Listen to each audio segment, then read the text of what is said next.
Hey guys, Julian here, and yesterday I found out the government have closed all the schools, so basically I'm a homeschooling dad as of Monday. So that's thrown me a bit of a wobbler.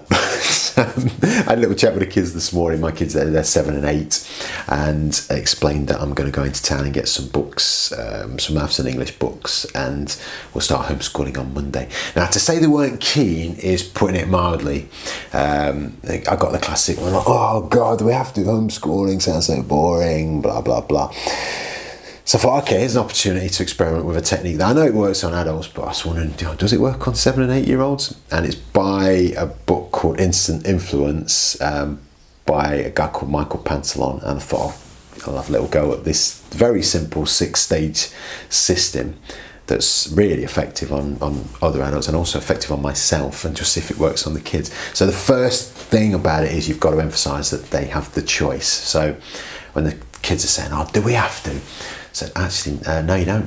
We don't have to do it. We cannot bother. We don't have to homeschool. And that throws them a little bit. They look at you like, really? So we can just take a couple of months off? Can we do nothing? So, yeah, absolutely. I can't make you learn. That's impossible. So, but answer me this question. Why might you want to do it? And might's the important word there. So it's still, they've got the choice, but why might you want to do it?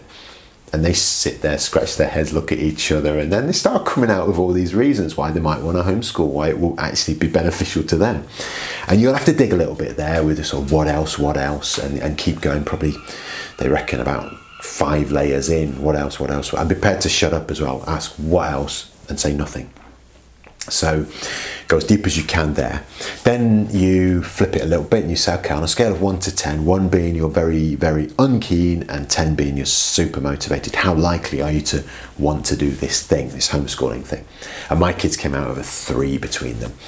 So I was like, okay, 3, interesting. Now, they're waiting for you to push them up to a 10. You're going to come up with all the reasons, like think of your future, think of the good job, you want to get into college, what about the taxpayer, the teachers, me, the economy, all these reasons that mean very little to a 7 and an 8 year old. But you don't come up with that at all. You say, okay, so you gave me a 3. Can I ask you, why did you not give me a lower number? Why not a 2 or a 1? And they go, they look at you and say, oh, Dad, obviously, because, and they rattle off a load of reasons why they're actually quite motivated to do this thing. Then you do it, you take it one step further and you say, okay, let's imagine we've changed. Let's imagine we've done this thing. We've been doing it for a month or whatever, project into the future. What might be the positive outcomes of that? And they'll come up with some more reasons why it was actually a good thing to do. And then you drill it down. So it's about them. You say, why are those outcomes important to you? And initially they might come up with reasons that are general, or for me, or the teachers. We say, no, forget the teachers, forget me, forget the taxpayers. Why is it important to you? And they'll come up with some other things. And I got some real insights there. I got one from my 7-year-old. We said, after he said he wants to write an essay about emperor penguins, he said, actually, I want to be a writer. It's like, do you? I didn't know that. But then I thought, hang on a minute, I've never had a conversation of this depth with my kids, actually. This is quite an adult conversation I'm having here with young kids, and I've actually found out some information that I didn't know about both of them, about what drives them, why they might want to do it, and what's going on inside their heads, which I thought was really interesting. And the final step is you just say to them, so what's your first small step to make this thing happen? And both of them said to me, can you go into town and get some books, some English books and some maths books, so we can crack on Monday?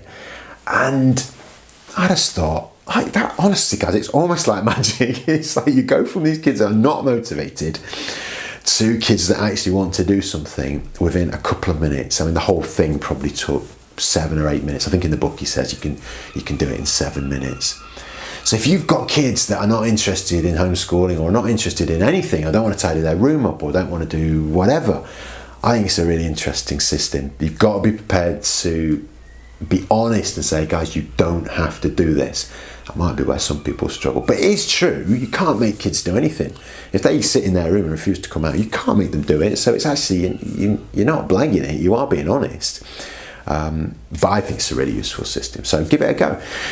That's it, guys. I'll see you when I see you. Subscribes and likes are always great, comments, and yeah, be well. Catch you soon.